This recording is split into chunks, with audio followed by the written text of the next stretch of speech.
comme mission d'observation, la SENCO et l'ECC, nous sommes dans la dynamique d'accompagner la CENI pour crédibiliser davantage le processus électoral. Et chaque fois que nous sommes préoccupés par quelque chose qui peut entamer la crédibilité, nous nous empressons à rencontrer les responsables de la CENI pour échanger avec eux. Et là, je suis heureux que jusque-là, on a toujours une oreille attentive.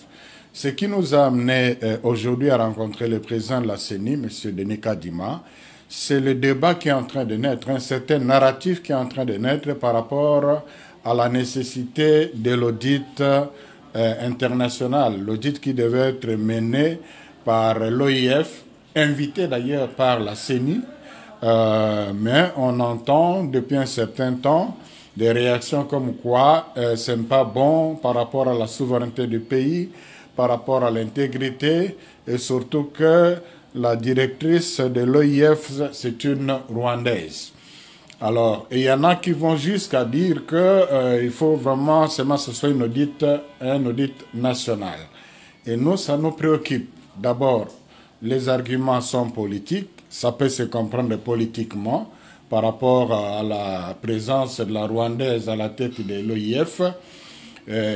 Soit dit en passant que parmi les institutions qui défendent l'intégrité nationale et la souveraineté nationale, il y a la SENCO qui a dénoncé l'attitude, l'indifférence de la communauté internationale par rapport à ce qui se passe au Rwanda. Je vous informe que nous venons d'avoir une mission conjointe avec l'ECC aux États-Unis pour justement sur la situation à l'Est. C'est pour dire que nous tenons à l'intégrité, mais qu'on n'amène pas ça dans les questions techniques comme les questions électorales. Alors notre peur était que la CENI puisse être influencée par un certain discours pour être fermée à l'audit qui aurait une dimension internationale.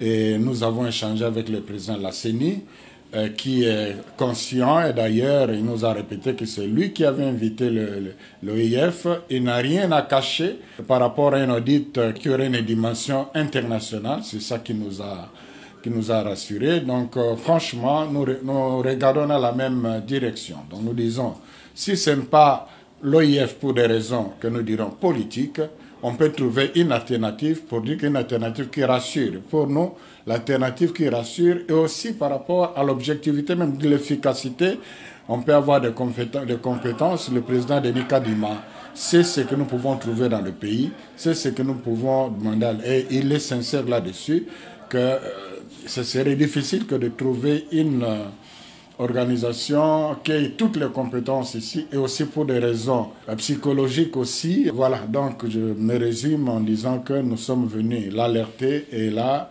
nous avons rencontré une oreille attentive et nous avons bien conclu. Évidemment, nous avons discuté avec lui, il y a son bureau, il y a l'assemblée plénière, mais le plus important pour nous, et là, il faut vraiment l'encourager dans cela, c'est qu'on évolue en ayant comme préoccupation de diminuer la méfiance, de réduire la méfiance qui est née depuis un certain temps autour de la CENI.